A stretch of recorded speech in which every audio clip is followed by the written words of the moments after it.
we are not ready with all those PowerPoint shows, but at least we have a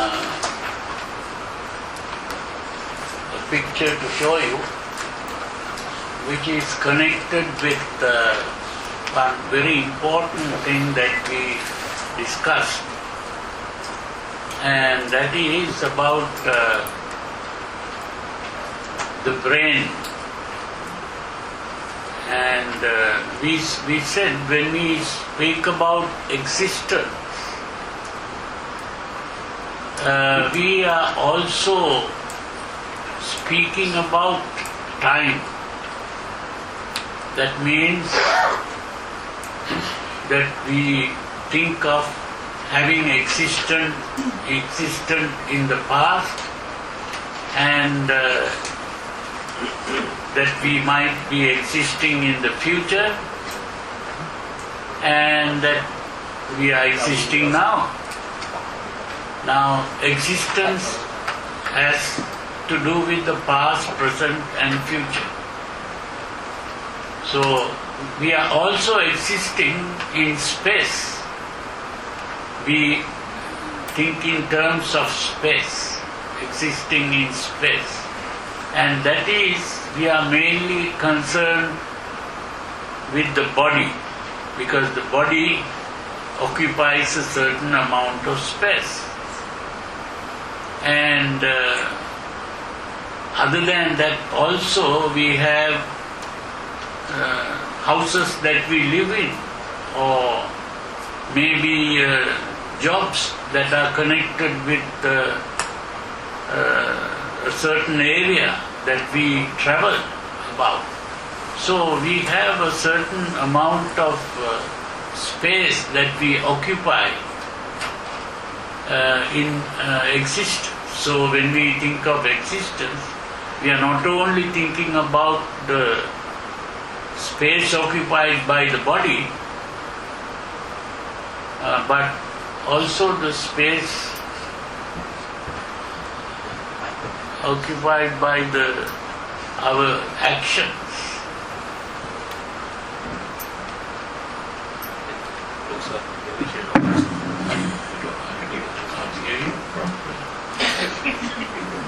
You can't hear me properly, huh? I'm recording. So you are recording. Okay. Well,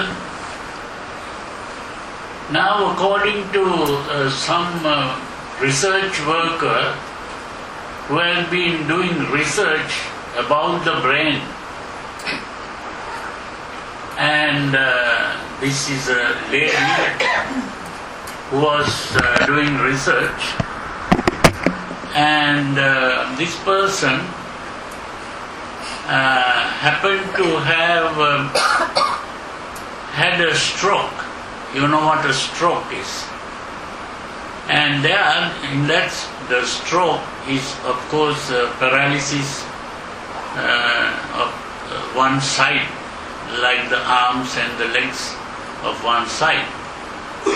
And the real reason for that is not so much the area affected. The cause is in the brain. That it could be due to a block in a blood vessel in the brain, or it can be due to some blood clot, or it can be due to a burst of a blood vessel.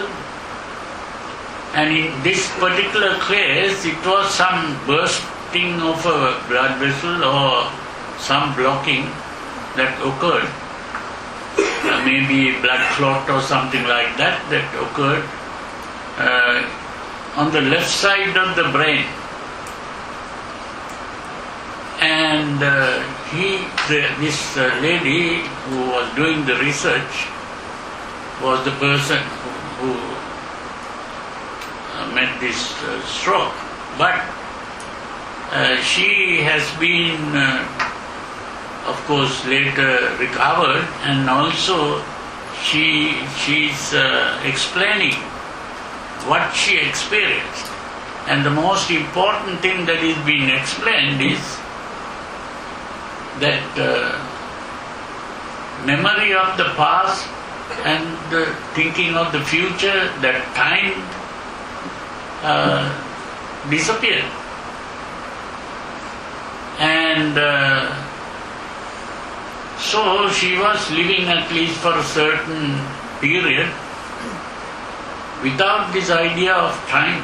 And so, and this idea of time comes from the left side of the brain. That is what she's trying to say. And so it's very interesting to listen to her, and she's a good speaker also. And so before we start our other discussions, it would be interesting for you to see this and listen. I grew up to study the brain because I have a brother who has been diagnosed with a brain disorder, schizophrenia. And as a sister, and later as a scientist, I wanted to understand, why is it that I can take my dreams, I can connect them to my reality, and I can make my dreams come true? What is it about my brother's brain and his schizophrenia that he cannot connect his dreams to a common and shared reality, so they instead become delusion? So I dedicated my career to research into the severe mental illnesses, and I moved from my home state of Indiana to Boston, where I was working in the lab of Dr. Francine Bennis in the Harvard Department of Psychiatry. And in the lab, we were asking the question, what are the biological differences between the brains of individuals who would be diagnosed as normal control, as compared with the brains of individuals diagnosed with schizophrenia, schizoaffective, or bipolar disorder? So we were essentially mapping the microcircuitry of the brain, which cells are communicating with which cells, with which chemicals, and then in what quantities of those chemicals.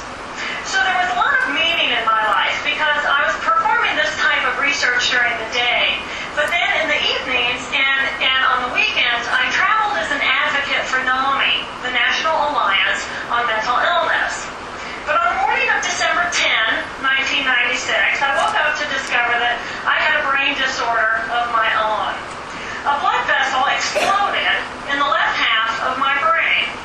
And in the course of 4 hours, I watched my brain completely deteriorate in its ability to process all information.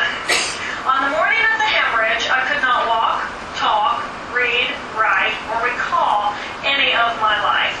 I essentially became an infant in a woman's body. If you've ever seen a human brain, it's obvious that the two hemispheres are completely separate from one another. And I have brought for you a real human brain.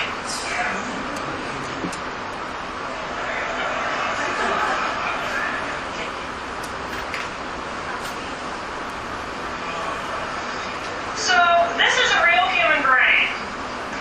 This is the front of the brain, the back of the brain with the spinal cord hanging down. And this is how it would be positioned inside of my head.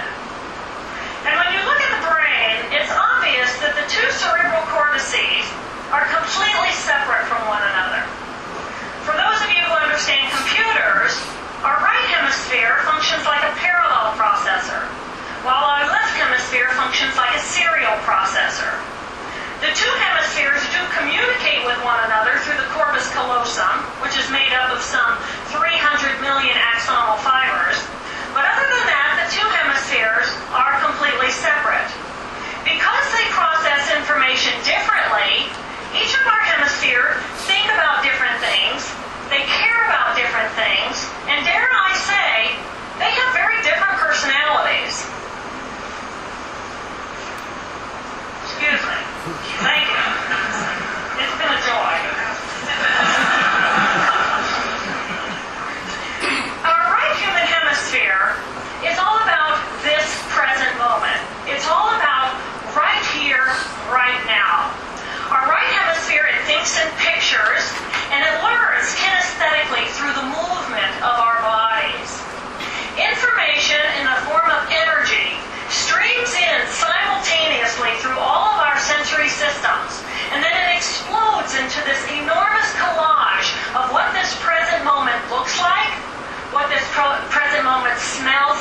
tastes like, what it feels like, and what it sounds like.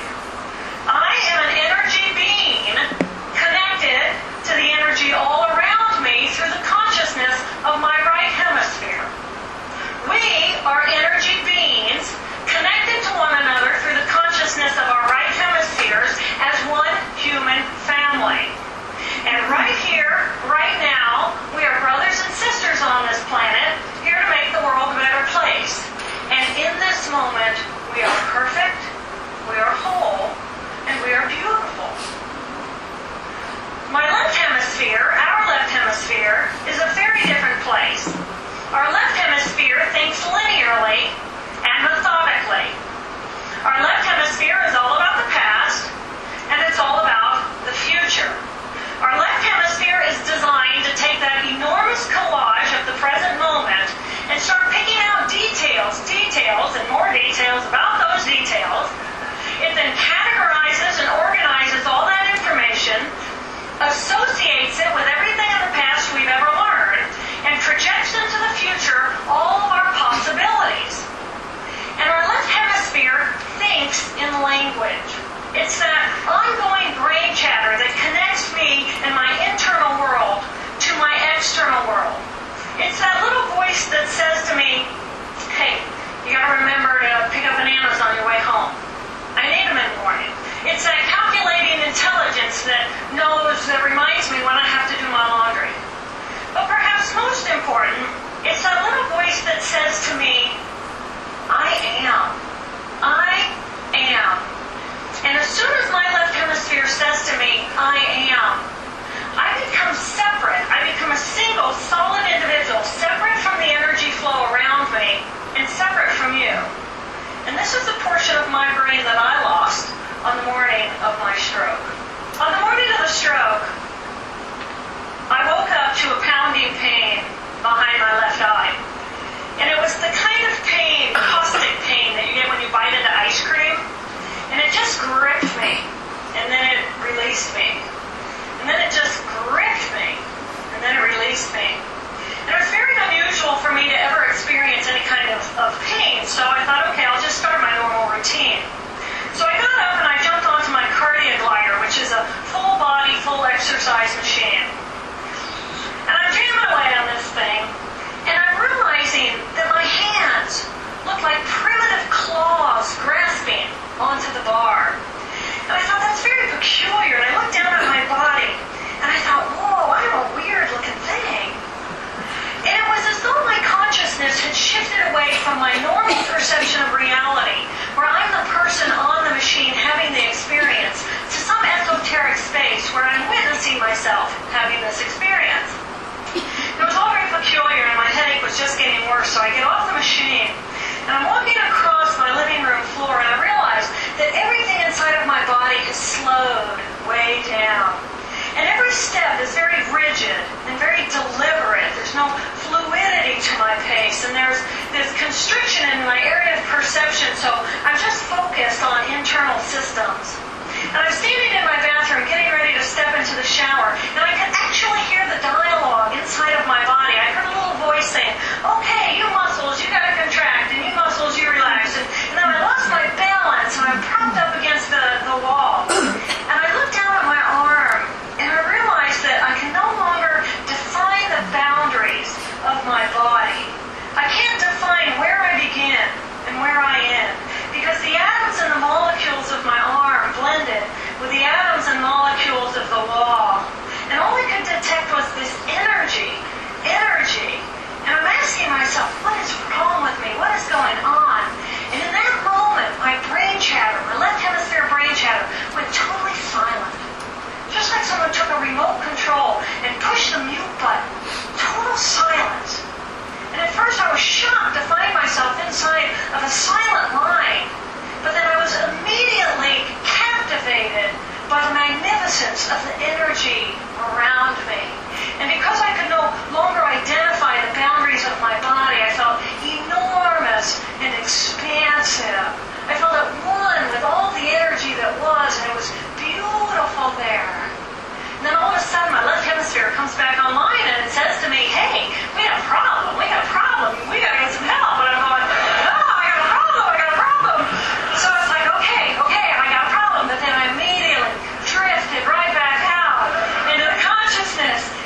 In the meantime, for 45 minutes, the hemorrhage is getting bigger in my left hemisphere. I do not understand numbers. I do not understand the telephone, but it's the only plan I have. So I take the phone pad and I put it right here. I take the business card, I put it right here, and I'm matching the shape of the squiggles on the card to the shape of the squiggles on the phone pad. But then I would drift back out into La La Land and not remember it when I come back if I'd already dialed those numbers.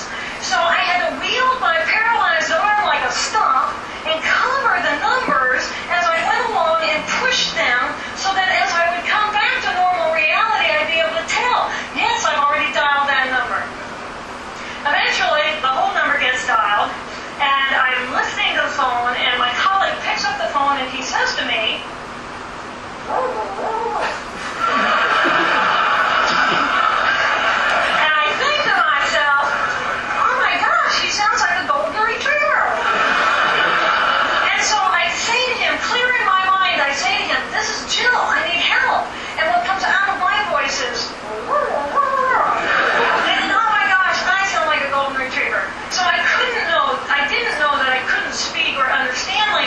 I tried. So he recognizes that I need help, and he gets me help. And a little while later, I'm riding in an ambulance from one hospital across Boston to Mass General Hospital, and I curl up into a little fetal ball, and just like a balloon, with the last bit of air just right out of the balloon, I just felt my energy lift, and I felt my spirit surrender. And in that moment, I knew that I was no longer the choreographer of my life, and either the doctors rescued my body and gave me a second chance at life, or this was perhaps my moment of transition.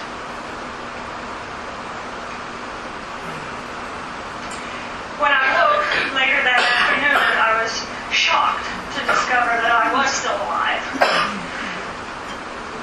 When I felt my spirit surrender, I said goodbye to my life, and my mind was now suspended between two very opposite planes of reality. Stimulation coming in through my sensory systems felt like pure pain. Light burned my brain like wildfire, and sounds were so loud and chaotic that I could not pick a voice out from the background noise, and I just wanted to escape. Because I could not identify the position of my body in space, I felt enormous and expansive, like a genie just liberated from her bottle. And my spirit soared free like a great whale gliding through a sea of silent euphoria. Nirvana. I found nirvana. I remember thinking there's no way I would ever be able to squeeze the enormousness of myself back inside this tiny little body. But then I realized, but I'm still alive. I'm still alive, and I have found nirvana. And if I have found nirvana, and I'm still alive, then everyone who is alive can find nirvana. And I picture a world filled with beautiful, peaceful, compassionate, loving people who knew that they could come to this space at any time. And that they could purposely choose to step to the right of their left hemispheres and find this peace. And then I realized what a tremendous gift this experience could be. What a stroke of insight this could be to how we live our lives. And it motivated me to recover.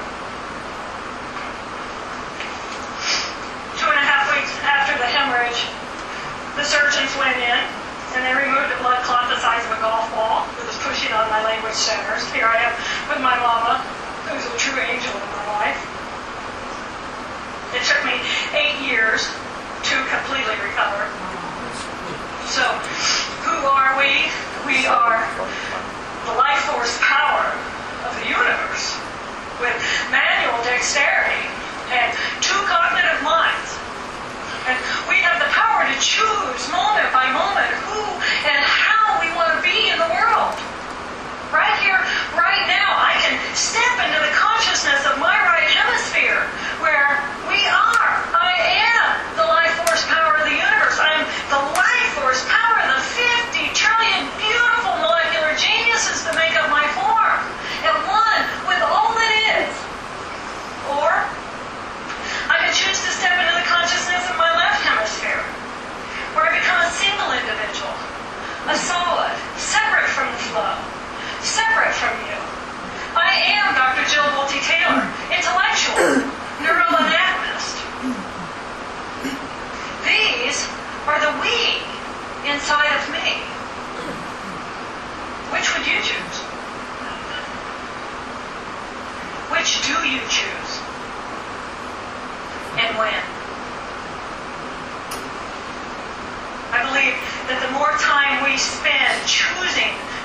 more peace we will project into the world, and the more peaceful our planet will be.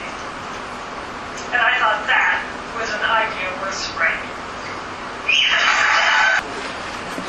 If you listen to it carefully, you would notice that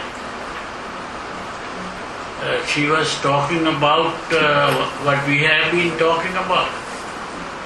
It's very interesting to know that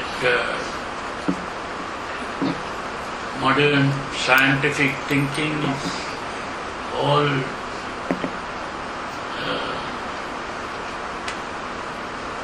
not only agreeing but supportive of what we are saying.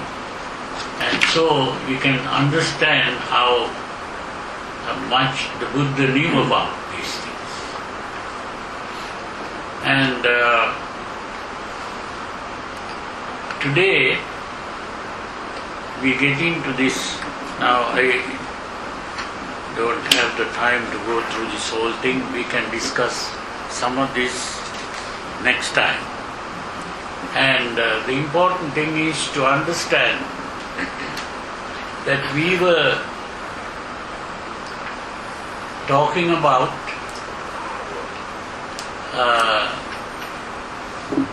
what we call the Sublime Eightfold Way. I use the word sublime to indicate that this is not a normal way of looking at the world. It's a different way of looking at the world, which is not abnormal in the sense that the way that those who are insane see the world. This is a supernormal way. It's not the normal, it's not the abnormal, it is the supernormal way. And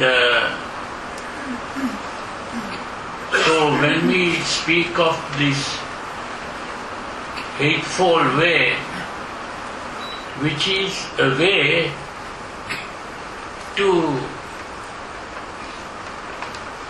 rise above the normal state to a supernormal state, and that is what I call the process of evolution of the human being. The human being evolves to a higher level in becoming a Buddha. And that is the teaching of the Buddha, to bring this normal reality to a supernormal reality. So I said, there is no such thing as truth. We are not talking about the truth or falsehood. We are only talking about a different way of seeing things. And this different way, which is called the supernormal way, puts an end to all suffering in the world. And the main suffering that we were talking about is what we call the insecurity of life. The insecurity of life is death. No one wants to die, but we have to die. And that is the insecurity of life. And most people, of course, want to stop thinking about it and start enjoying life till we, without our knowledge, we disappear. So that is what normally people do. eat, drink and be merry, for tomorrow you'll die. So that's the normal attitude. And there are also some religions, which means it's not just, I won't like to talk about it as a different religion, but it is a normal thing that most people who are not advanced in the religious life, when religion was at the early stages, people didn't know how to solve this problem. It was a problem. So what they thought was, they used their imagination and they began to think that they'll be able to run away or escape from reality into a dream world, from reality to fantasy. And that dream world is a world where there is no death, there is no suffering, there is no unhappiness. You have eternal life and eternal happiness. That is what is called the heaven. Heaven is a place where there is eternal life and eternal happiness. So they dream about this, and so the whole religious life is based on that. That if you belong to a certain religious tradition, then you'll be safe, and when you die, you'll automatically go to heaven. This is why the bishop once said, we have a hope. The hope is that we'll be able to go to heaven and be free of all this trouble. But these Buddhists, they have no hope, because they want to die and die forever.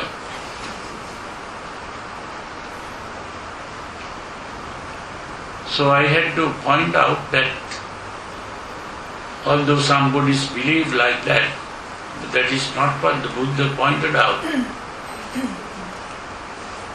The Buddha made an effort to face the reality instead of running away from the reality, and solve the problem by finding the cause of the problem. And he discovered that the cause of the problem was the belief in the existence of the self. That existence itself is what becomes the cause. And so, the only way to solve the problem is to realize that we don't really exist. And why we think we exist is based on this thing called memory. If we didn't have a memory, we would not be thinking of a thing called the past.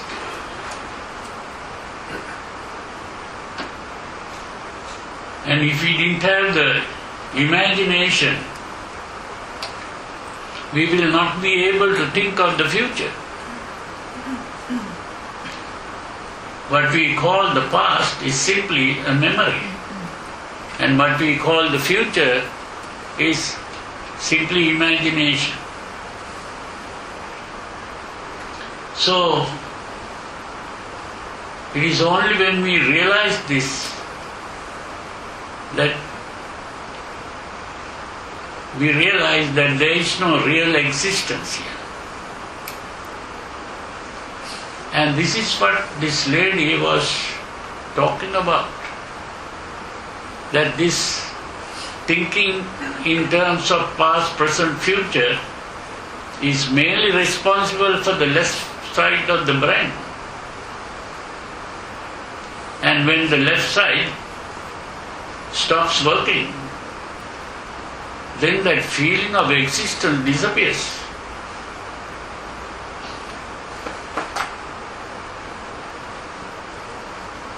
This is what she was talking about. And there is no separation as a self from the world. The world and self, we said, is an experience which is subjective and objective. The subjective and the objective experience disappears.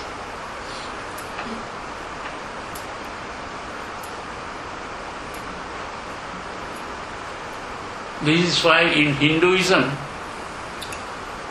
they say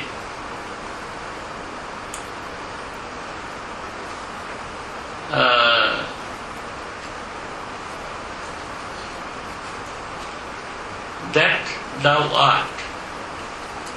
That means you are that. Now when we speak of I, we are separating ourselves from the rest of the world. So, here in the Hindu way of thinking, they say, you are that, that means I am that.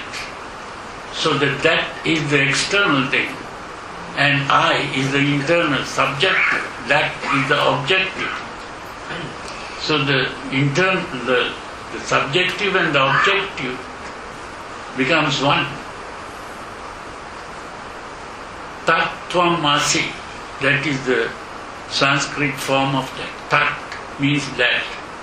Tvam means you. Asi means you are, the are. A-R-E-R. Or like the is. I-S is, which means existence or being. So in all these spiritual evolution of the human being begins to realize the absence of the self. But in Buddhism, the Buddha has pointed out that even to say Tattvamasi is not correct. Because even in that unity and the diversity, the unity and the diversity has to be given up, both. So that we are not thinking of a union and we are not thinking of a separation. Both are given up in the idea of what is today used in the Mahayana as sunyata.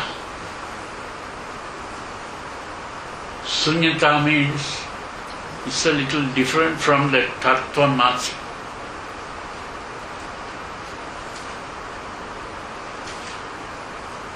It's the emptiness of both the subject as well as the object. It is the absence of both the subject as well as the object. So there is no union in this, and there is no separation. So the important thing in understanding what are called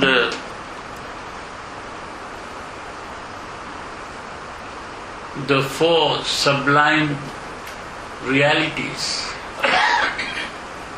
The four, I don't use that common translation like Four Noble Truths. I call it the fourfold sublime reality. The fourfold sublime reality.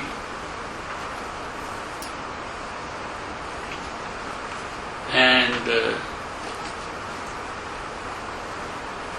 sublime eightfold way.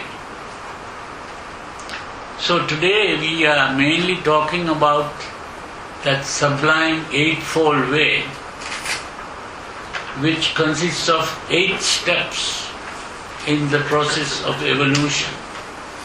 8 steps. And the 8 steps, Samma Ditti is the first one. Samma Ditti, which I translated as the harmonious perspective. I use the word perspective to show that it is not just another view. It is more like the angle of vision, to see things from a different angle. That's the perspective. Just like you use a camera to take pictures, you can take it from different angles and the picture becomes different. So these differences doesn't mean that these are different things. These are different aspects of the same thing. But the important thing is, it is according to the way we see circumstances that we react to it. The way we react to it depends on the way we perceive what is going on.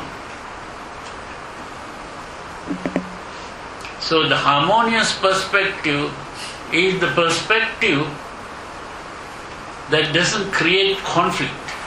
Harmony means it doesn't create conflict.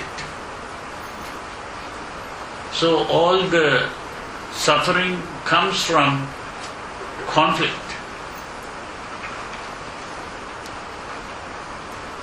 The Buddha uses the analogy of the blind men and the elephant to show this, that the different blind men came and touched different parts of the elephant, and they said, that is the truth. Whatever the person who touched the tail of the elephant thought the elephant was like a broom. Another man who touched the legs thought the elephant is like a tree.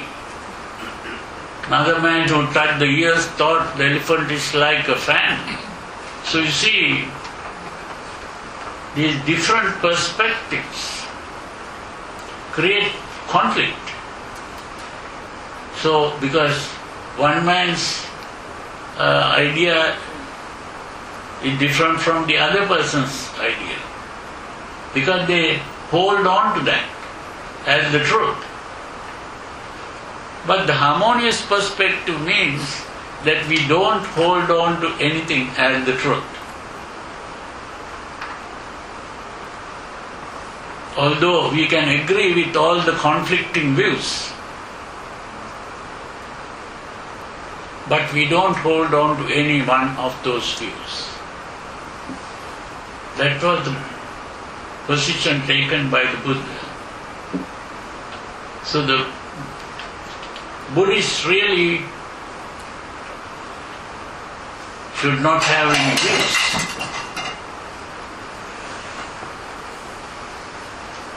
And that is the harmonious perspective. Not to cling to views.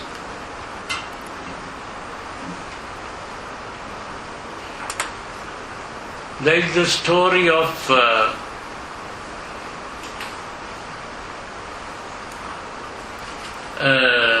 one of the chief disciple out of the layman was Nigantanatha Putra, who was a millionaire and also the person who donated the Jetavana Ram. Yeah, what did I say? Oh, I'm sorry. I used the wrong word. Yeah, Anatha Pindika. Yeah, Anatha Pindika, not Nigantanatha. Thank you for showing.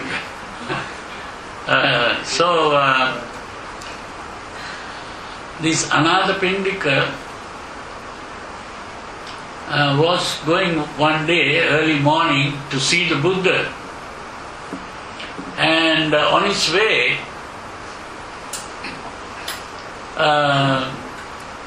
he had to pass a place where these different ascetics and also philosophers at that time used to meet and have discussions. And so he dropped in there to find out what these people were talking about. And so when these people saw Anatha Pindika coming,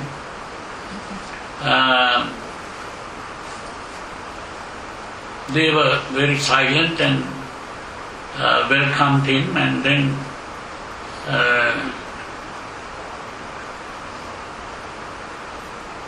Anatha Pindika, of course, asked them, what were you discussing all these days?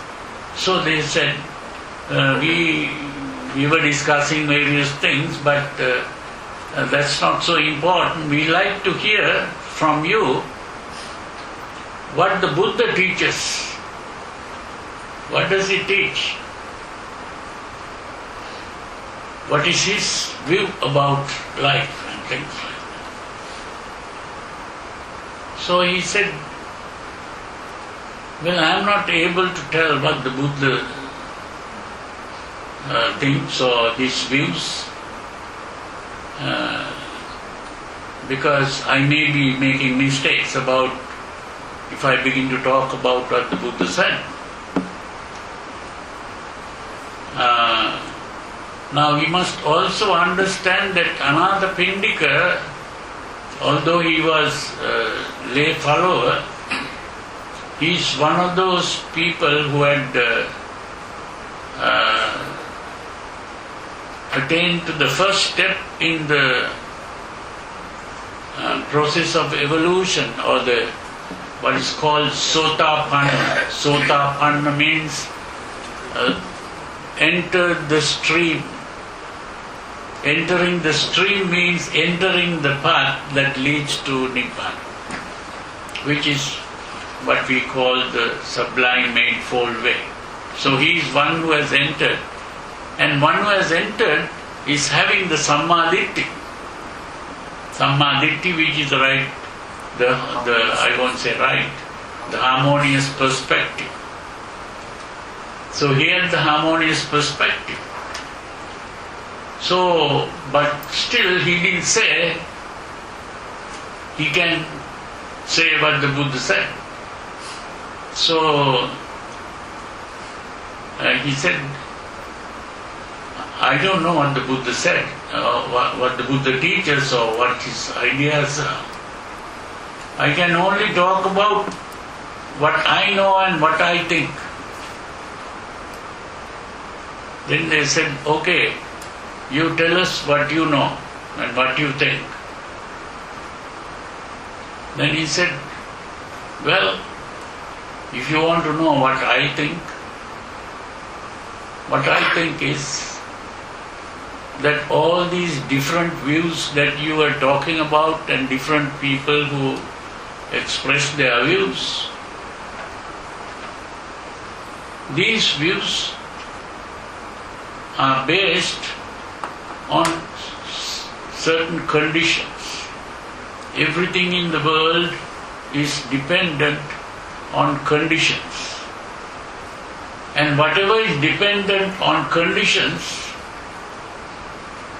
is unstable. Unstable, or some call it impermanent. That means you cannot really depend on them because they are unstable. And what is unstable is unpleasant because we can't depend on those things. Unpleasant. And what is unpleasant is not as we want. And what is not as we want cannot be called mine. We cannot personalize it and say this is mine. And what is not mine is to be given up. And therefore, I have given up all views.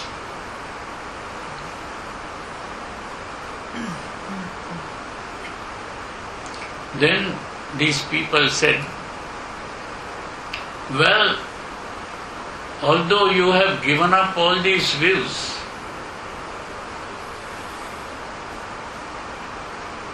you have a view, and that is that these views are dependent on conditions, unstable, unpleasant, and therefore they are not yours and they should be given up. That is a view. So you are holding on to a view which is suffering, because you said those views are suffering, unpleasant. So you have got hold of an unpleasant view. So that is also correct what they said. So he said, well, it is true that this is a view that is unpleasant, and that is why I have given it up. And so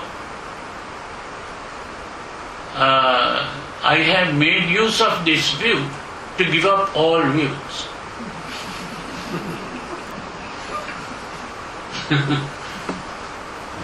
So they had nothing to say. So he left them and went to the Buddha and told Buddha about what happened. And the Buddha said, you have very beautifully expressed yourself and you have understood. And so, because he was a stream entrant or Sotapanna, one who has entered the stream. So it is very important to understand that when you have understood the harmonious perspective, what is important is that you have understood that the cause of this problem, which is the problem of life, which is death itself, is caused by our emotions, not our reason. That reasoning is not what makes us attached to things and personalize things and get the idea. I thought last time I explained this. Maybe I will explain it again just for you to understand and remember it. It is simply that we all experience through our senses three kinds of sensations: pleasant, unpleasant, and neutral. The pleasant, the unpleasant, and the neutral. And this pleasant experience we begin to like, and the unpleasant experience we dislike. So the like and the dislike, which comes in the form of a desire and hatred, and the neutral sensation, it's not so much a thing that we like or dislike, but it gives us the idea that there is something existing or being, and that is why it is called bhava. Bhava means existence, and so this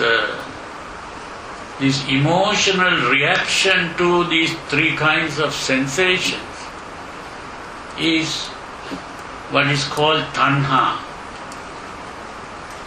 Tanha. And this tanha comes in the form of kama tanha, which is the desire for the pleasure, and bhava tanha is the desire for existence, and vibhava tanha is the desire for non-existence of the unpleasant sensation. We don't want the unpleasant sensation. So the kama tanha, bhava tanha and vibhava tanha, those are the three words, which is really the reaction to the unpleasant sensation, not unpleasant, all the three kinds of sensation, the reaction to the pleasant, unpleasant and neutral sensation.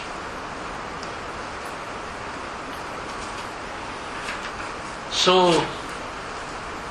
with this reaction comes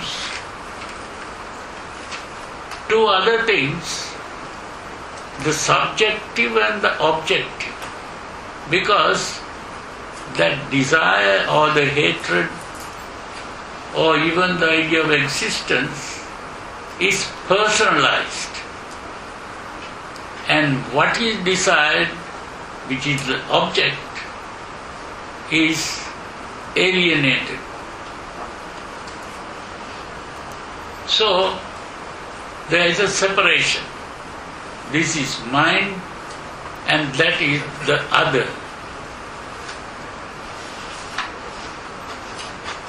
So what is mine is upadana. We are personalizing. So all that has been personalized as mine becomes myself. The totality of the personalized things becomes myself. That is what is called the Pancha Upadana Khanda, which is today translated as the five aggregates. But I don't call it aggregate, it's better to call it a collection or accumulation.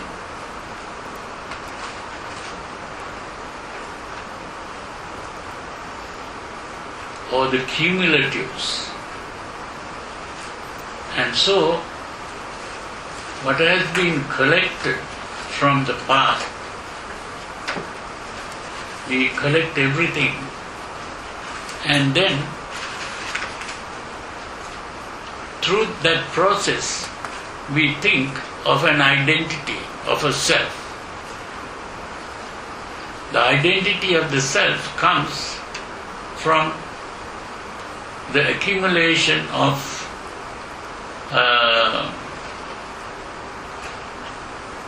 what has been perceived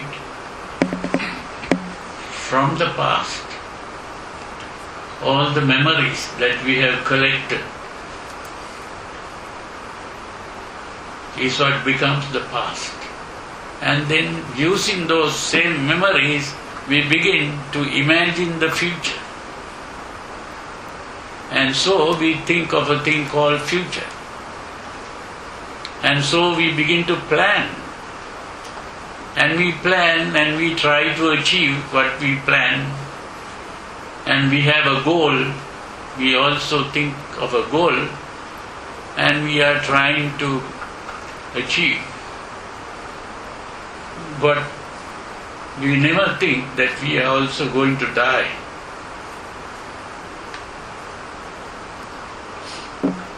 So these are the things that normally people do. We forget about death, and we are planning the future, and very often what we plan doesn't come to be realized, and then we become unhappy as a result. Some of our dreams are shattered, and then we become unhappy as a result. So, but the important thing is to understand this. Simply because we are going to die, we don't have to start crying. That's not the thing. The important thing is when we have understood all these things, we also begin to understand, even though we think we are, still it is not a truth. Because our reasoning part, which we call mano, is able to understand things. But the emotions are not able to understand anything. But the emotions become very powerful, and it is the emotion that creates the idea of a self and an other. So when we have understood this properly, then our next step is to try to get rid of these emotions and not to be carried away by emotions, and to act rationally rather than emotionally. Now that is what I call a goal orientation. We change our goal in life. So our goal is not satisfying desires, but getting rid of desires, getting rid of emotions, not being carried away by emotions. That becomes our goal in life. It is this goal orientation that leads to the right behavior in terms of right speech, right action, and right lifestyle or living, how we live. So our life begins to change at this point. And that changed way of living becomes possible due to this change in the way we think, which I call a paradigm shift. And also the goal orientation or goal reorientation. That means changing our goal. Like a vehicle that has been going north, now turns round and goes south. It's a thing like that. Now if you are driving a vehicle and you are going north, now you take a U-turn and begin to go in the opposite direction. And That is the goal orientation, or goal reorientation. And so, once we have done that, you have entered the stream. That is what is called entering the stream. And when you have entered the stream, you have become a Sotapanna. So your aim in life is to somehow get rid of emotions. And you have also understood that there is no real self here to talk about or to satisfy or to defend or any of those things.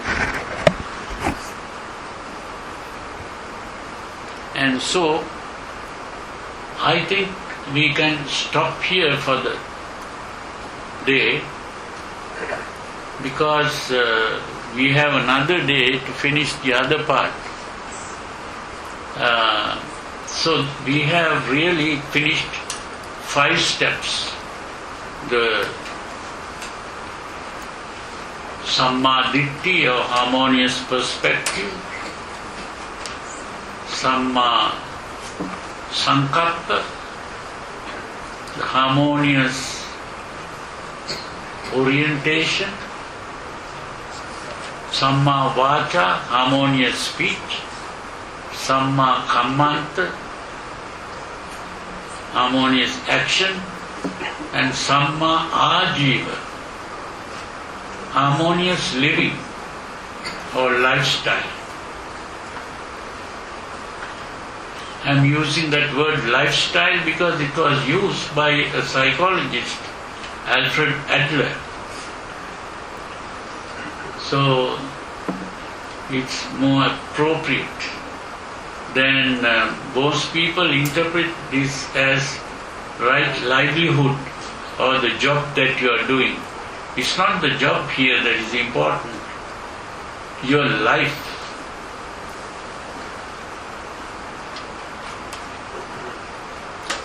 It's not just isolated actions that we are talking about.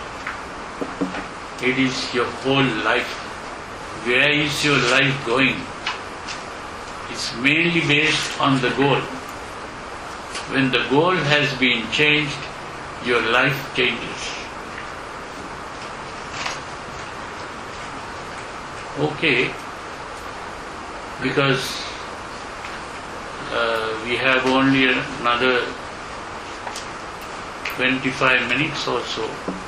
So you can ask questions and we can discuss.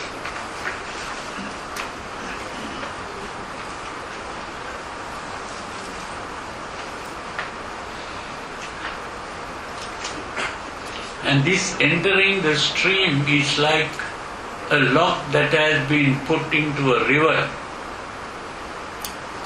and this will gradually float into the ocean. So it may be blocked here and there sometimes, but somehow it is gradually the current in the river carries it to the ocean. So in the same way, a person who has entered the stream is definitely bound to attain nirvana. That's what it means. Within 7 lives, he will be entering nirvana, even if he neglects himself.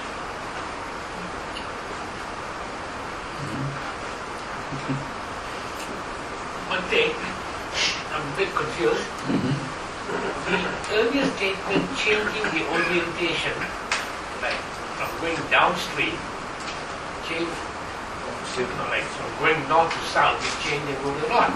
Yeah, if you are going downstream, when you are going upstream now. How does the log go into the sea? No, these are mixing 2 analogies. this analogy where the lock is going to the tree is really to talk about the meaning of entering the stream. But on the other hand, if we make use of that same analogy to explain what is really happening in the mind, in that case, what is really happening is that if you are floating in the river, carried away by the current, that can be compared to your emotions, carried away by emotions. Now, instead of being carried away by emotions, you begin to swim against the current and come to the land. So, that is the meaning of really practicing the Dhamma. I beg your pardon, one should look at the context rather than like a tree from a forest. Yeah. What's that? One should not interpret the context of the statement, but like identifying a tree from a forest. Yeah. We have to understand the context, when we use the analogy. Yeah?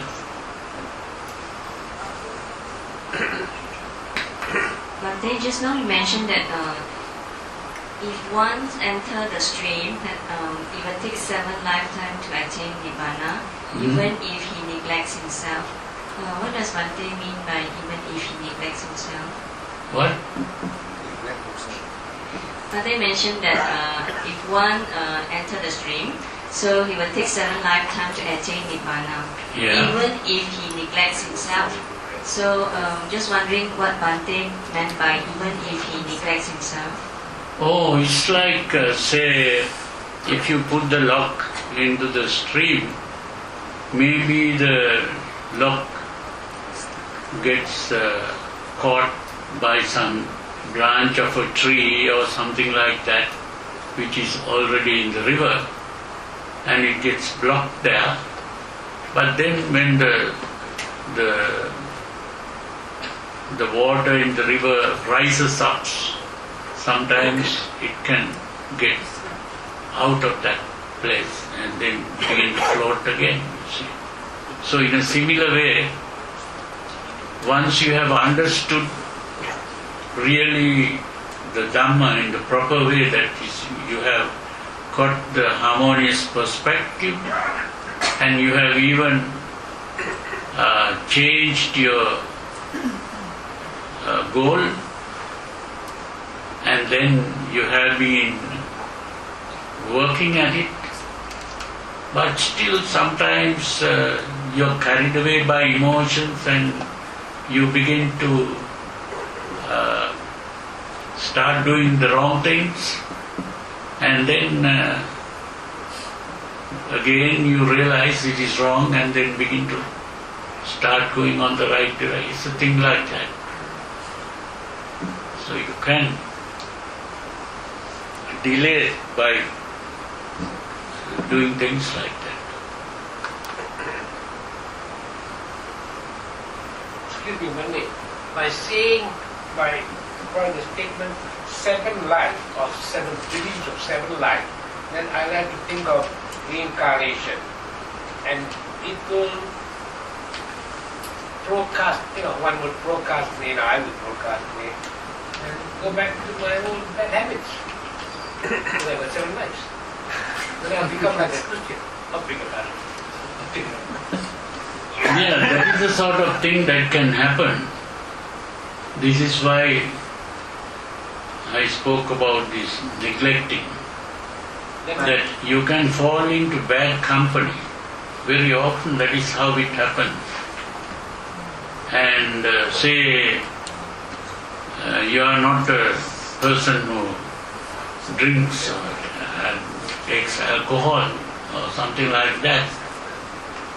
But then your friends come and force you, and then you begin to take it. And then gradually, if every day your friends come and take you into these wrong habits, then it can develop into a habit. And then it becomes difficult for you to control the habit. And so this way becomes delayed, the path becomes delayed. So this is how it happens.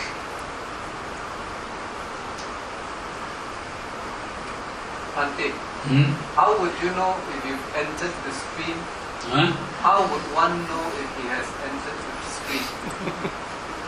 The only thing is there are three things that have to be broken. One is Sakkaya Ditthi, there are three things, Vicikiccha and Silabbata Paramas. Sakkaya Ditthi means to believe in a self, that you are thinking that there is a self here, and you have not been able to finally decide whether there is a self or there is no self. So when you have fully decided that and understood it fully, that means you are free from the Sakkaya Ditthi. And then Vicikiccha means the mind pulling in two different directions, because your emotions pull in one direction and the thinking goes in the other direction. So if you are carried away by your emotions, mainly due to that, so Vicikiccha has to be given up. Then the other one is Silabbata Paramas.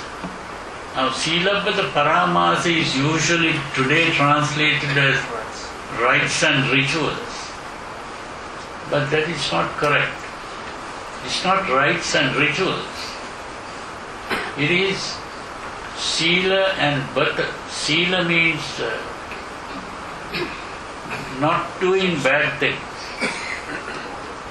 Bata means doing good things. Paramasa means following these principles to satisfy others.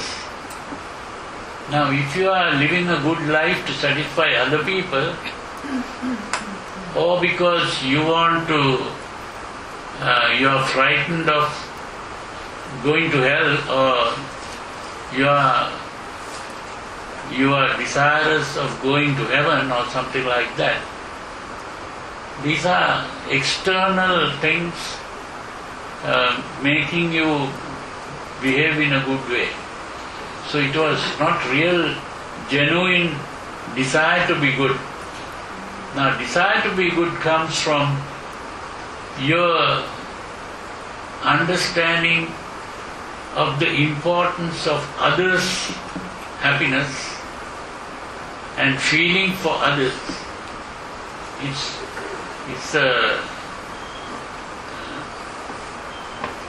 what you call being responsible for not disrespecting life, disrespecting other people.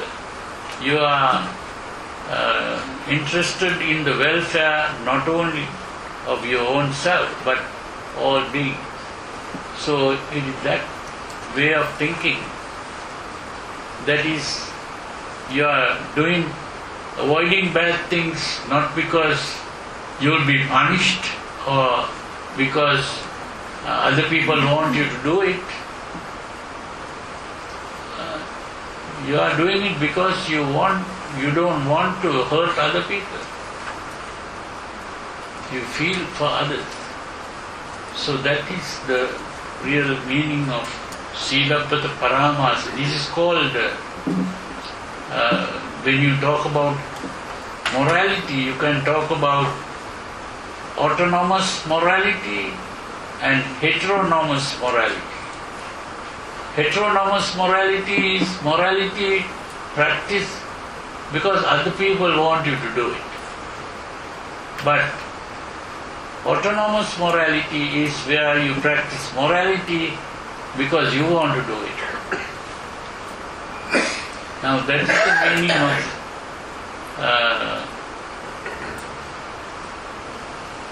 not breaking sila with paramas. So those are the three characteristics that you have to find out whether the person has entered the stream or not.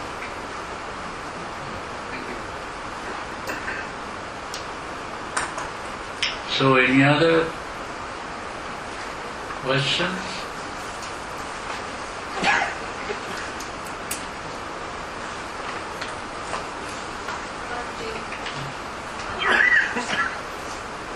When we were talking about samadhi,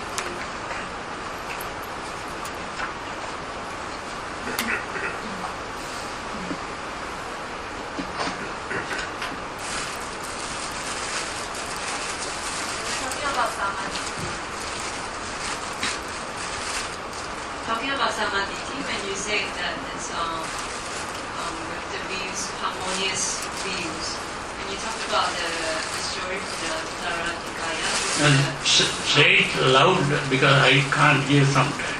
I just want to get some clarification about samadhi when you say about harmonious views. When you talk about the story of from the Nikaya, the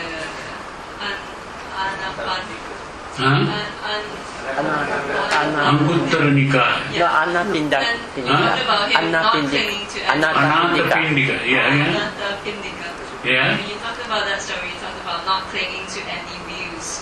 So how do you, I'm just trying to understand the harmonious view versus not clinging to any views at all. Do we not cling on to the harmonious views as well, the harmonious perspectives? Harmonious perspective is where you create harmony instead of conflict. So if you hold on to a view and say you are wrong, I am correct, that is not a harmonious view because you are creating conflict. But if you say, this is what I think,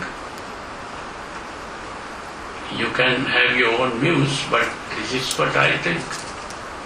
And then you talk about that. You are not creating a conflict.